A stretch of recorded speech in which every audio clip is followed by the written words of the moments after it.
দেখুন কিভাবে পটলের চারা তৈরি করতেছে। এগুলো কিন্তু পটলের ডাল, এই ডালগুলোতেই কিন্তু পটল ধরেছিল আগে।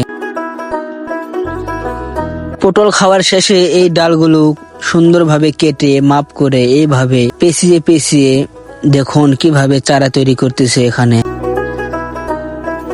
একটা চারার ভিতরে কিন্তু 3-4টি করে এই ডালগুলো দিচ্ছে।